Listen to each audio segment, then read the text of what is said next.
வாங்க வாங்க, செடிக்கெல்லாம் தண்ணி ஊற்றிக்கிட்டே ஏசு கிறிஸ்துனுடைய 2ஆம் வருகை குறித்து பார்க்கலாம். ஏசு கிறிஸ்து மீண்டும் வரப்போகிறார் என்று கிறிஸ்தவர்கள் சொல்வதை கேட்டிருப்பீர்கள். ஆம், அவர் மீண்டும் வரப்போகிறார்.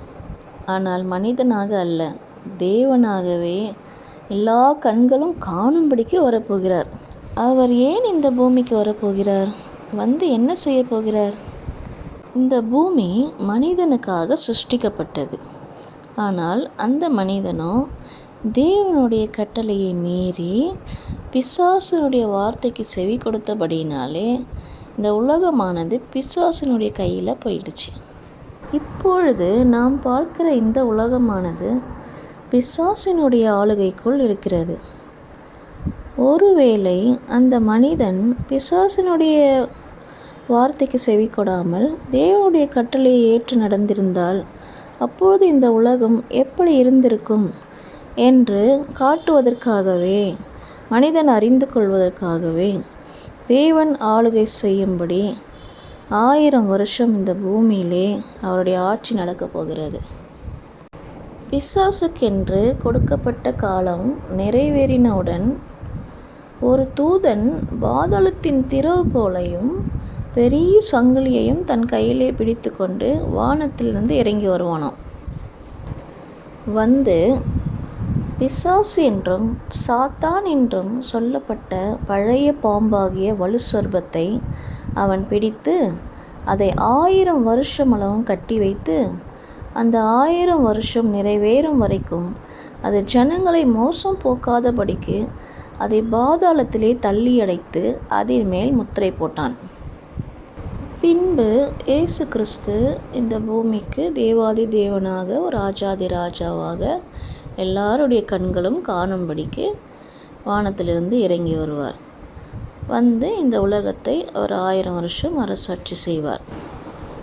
அவர் வரும்போது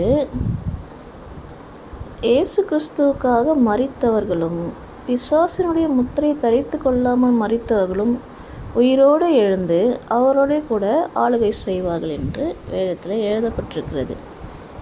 அதை குறித்து வேதத்திலே எப்படி எழுதியிருக்கிறது என்றால், அன்றியும் நான் சிங்காசனங்களை கண்டேன், அவைகளின் மேல் உட்கார்ந்தார்கள், நியாய தீர்ப்பு கொடுக்கும்படி அவர்களுக்கு அதிகாரம் அளிக்கப்பட்டது.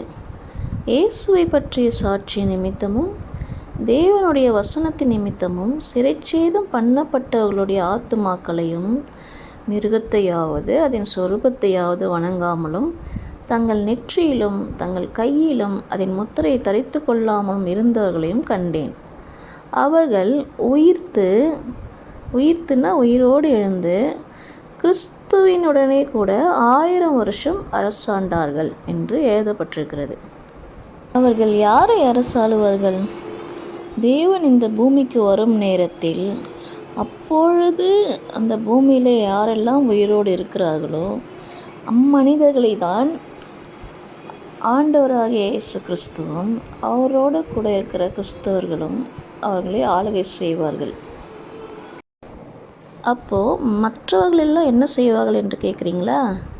அதை குறித்து வேதத்திலே மரணமடைந்த மற்றவர்கள் அந்த 1000 வருஷம் முடியும் அளவும் உயிரடையவில்லை. இதுவே முதலாம் உயிர்த்தெழுதல். முதலாம் உயிர்த்தெழுதலுக்கு பங்குள்ளவன் பாக்கியவானும் பரிசுத்தவானுமாய் இருக்கிறான். இந்த முதலாம் உயிர்த்தெழுதலில் நம்ம உயிரோடு எழுந்துக்கணும்னா, இயேசு கிறிஸ்து வரும்போது நம்ம உயிரோடு எழுந்துக்கணும். நம்ம பங்குள்ளவர்களாக இருக்கணும், பாக்கியவானாக இருக்கணும், அதுக்கப்புறம் பரிசுத்தவானாக இருக்கணும். இவர்கள் மேல் 2ஆம் மரணத்திற்கு அதிகாரம் இல்லை. 2ஆம் மரணம்னா அந்த ஆத்தும மரணம். ஆத்துமாவை தேவன், பாவம் செய்த ஆத்துமாவை தேவன் நரகத்திலே தள்ளுவார் என்று நாங்கள் பார்த்துருக்குறோம். அந்த 2ஆம் நரகத்தில் தள்ளப்படுகிற அந்த இதுக்கு பேர் தான் 2ஆம் மரணம். இவர்கள் மேல் 2ஆம் மரணத்திற்கு அதிகாரம் இல்லை.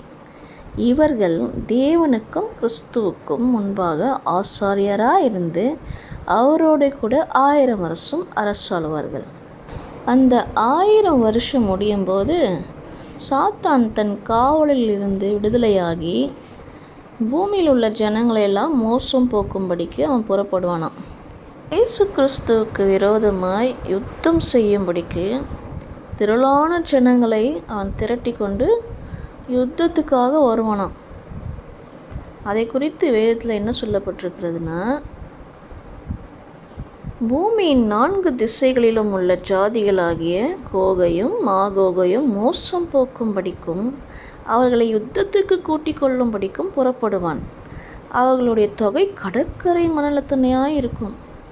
அவர்கள் பூமி எங்கும் பரம்பி பரிசுத்தவான்களுடைய பாளையத்தையும் பிரியமான நகரத்தையும் வளைந்து கொண்டார்கள். அப்பொழுது தேவனால் வானத்திலிருந்து அக்கினி இறங்கி அவர்களை பட்சித்து போட்டது.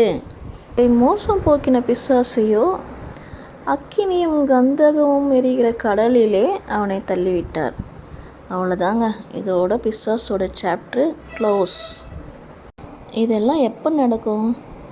ராஜ்யத்தினுடைய இந்த சுவிசேஷம் பூலோகம் எங்கும் உள்ள சகல சிருஷ்டிகளுக்கும் சாட்சியாக பிரசங்கிக்கப்படும்.